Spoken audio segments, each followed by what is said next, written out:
Au Salon du livre et de la bande dessinée, qui s'est tenu à La Couture samedi 14 et dimanche 15 février, j'ai rencontré 3 auteurs de fantastique. Laissez-moi vous les présenter. Bonjour Émilie Ancio. Bonjour. Vous êtes présente sur ce Salon du livre et de la bande dessinée de La Couture. Quel livre présentez-vous aujourd'hui ? Alors je présente Eclipsis, la destinée des mondes, tome 1 et tome 2. Alors qu'est-ce que ça raconte brièvement ?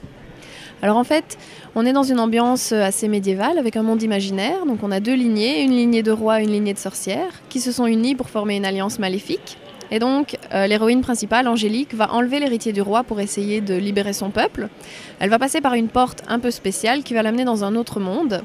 Et donc ce passage de cette porte, ça va entraîner toute une série d'événements pour l'ensemble des mondes du système. Ça va déclencher l'éclipsis en fait. Et au fur et à mesure de son voyage, donc elle va continuer à explorer les différents mondes, à passer par plusieurs portes, et elle va découvrir au fur et à mesure pourquoi elle en particulier a cette destinée particulière. À qui s'adresse ce livre ? À quel public en particulier ? Quel âge ? Il se lit à partir de 12 ans et jusqu'à l'âge qu'on veut. Est-ce que votre livre appartient à un sous-genre de la fantaisie en particulier ? Non, c'est fantastique classique. Donc vous séparez le fantastique de la fantaisie, vous faites partie de ce clan-là ? Oui, moi j'estime que mon livre fait vraiment partie du fantastique classique, au sens classique du terme. Donc ça veut dire que vous avez créé un univers, mais qu'il y a quand même des éléments de réel dedans ? Oui, donc en fait il y a un des personnages qui vient de la Terre. À un certain moment, donc on a une petite dose de réel dans l'histoire, plus dans le tome 2 que dans le tome 1, mais oui. Est-ce que ce sont vos premiers livres ? Les premiers que vous écrivez, ou est-ce que vous avez déjà publié d'autres ouvrages avant ? Alors non, ce sont les premiers livres que j'écris. Le tome 1 est sorti en juillet 2013 et le tome 2 en septembre 2014. Est-ce que vous avez des influences particulières, des auteurs qui vous ont inspiré ?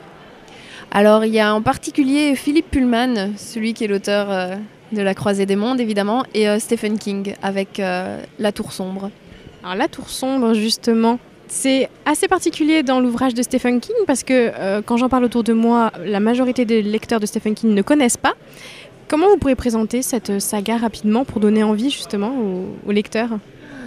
Alors c'est très particulier parce que pour moi ça ressemble, ça va peut-être sans doute pas donner envie aux lecteurs, mais ça ressemble pas du tout à tout le reste de l'œuvre de Stephen King. C'est vraiment un univers très très particulier avec des personnages qui sont extrêmement typés.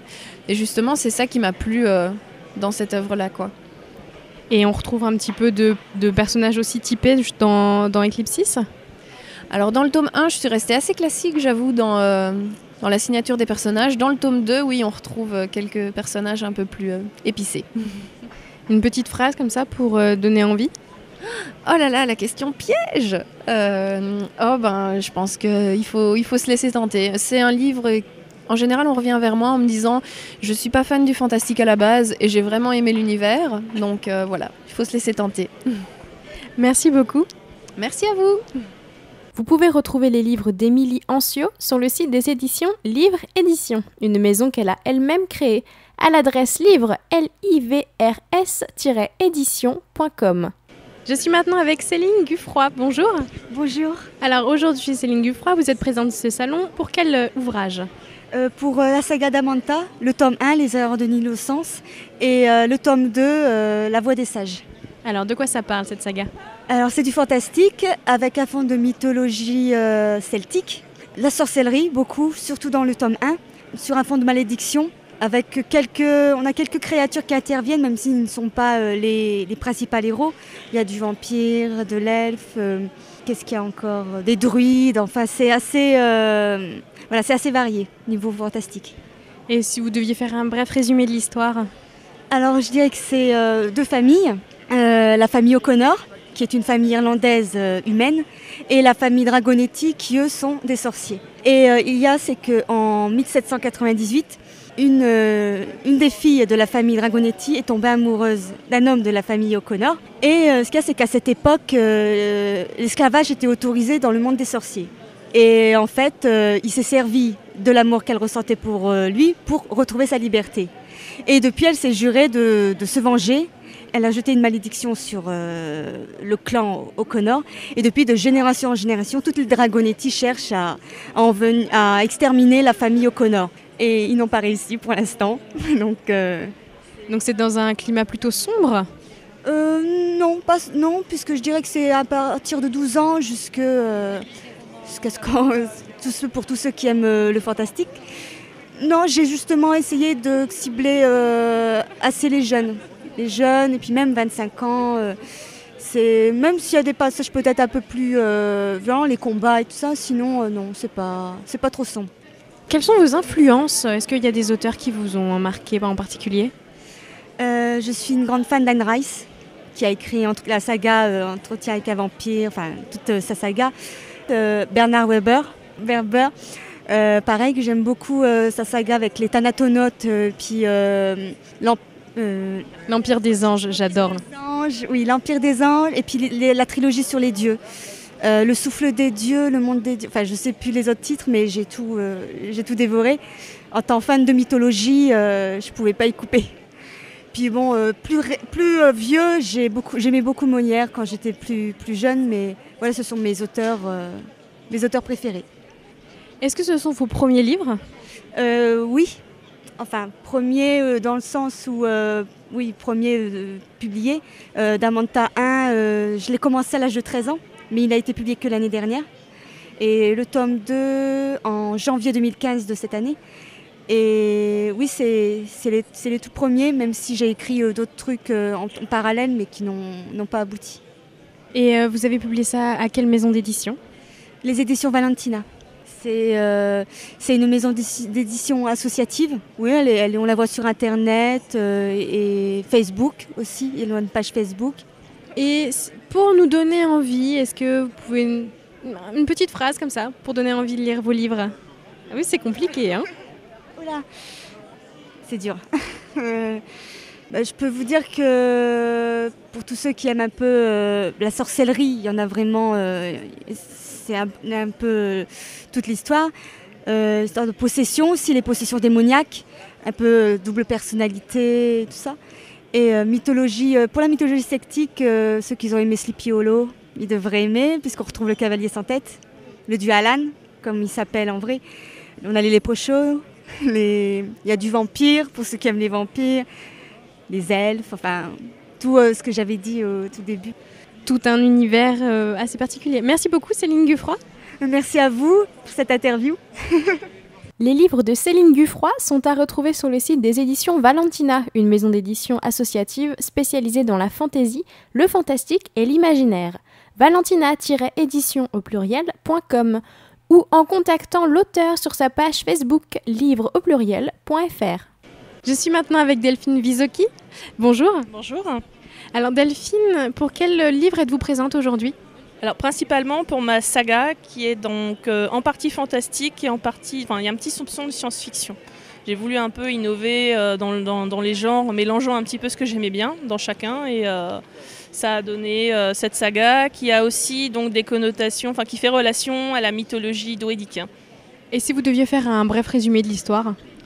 Alors donc c'est l'histoire donc de Lucinda, d'une jeune fille qui est originaire du nord de la France, qui n'a jamais pu s'intégrer dans la communauté et qui un jour, suite à une tragédie qui frappe brutalement toute sa famille, voit son quotidien chamboulé. Elle commence à être en danger de mort, elle doit fuir sa ville, ses amis, elle doit fuir tous les gens qu'elle connaît pour pouvoir se sauver elle-même. Et au fil de ses aventures, elle se fait aider par plusieurs personnes en fait, qui sont hors du commun. Donc il y a des histoires de vampires également, mais bon, c'est là que la mythologie druidique commence à arriver. Et, le côté science-fiction aussi se met en place petit à petit. Elle va découvrir tout un nouveau monde qui s'ouvre à elle et elle va se rendre compte qu'en fait, si elle n'arrivait pas à s'intégrer au départ, c'est que bon, elle est pas si ordinaire que ça. Évidemment. À quel public est-ce que ça s'adresse? Je dirais que ce serait à partir de 14-15 ans, approximativement, parce qu'il y a quand même quelques scènes, d'une part la tragédie, il y a quelques scènes de ce genre-là qui sont quand même pas données à tout le monde, donc 14-15 ans je dirais, ouais. Donc à éviter pour les jeunes adolescents. Est-ce qu'il y a des auteurs qui vous ont influencé dans votre écriture ou qui vous ont donné envie de vous y mettre? Pas vraiment. C'est vrai que j'ai toujours aimé le fantastique. Moi, j'ai toujours été de base une fan de vampires, mais j'aime bien tous ces mondes de fantasy pour m'évader du quotidien. Et ça m'est venu comme ça. Mais voilà, je pense que ce monde-là a dû m'inspirer quelque part. Mais J'ai dit livre, j'aurais pu dire film ou série, ou quelque chose que vous regardez au quotidien, des films que vous aimez bien. c'est vrai que je suis une grande fan de séries.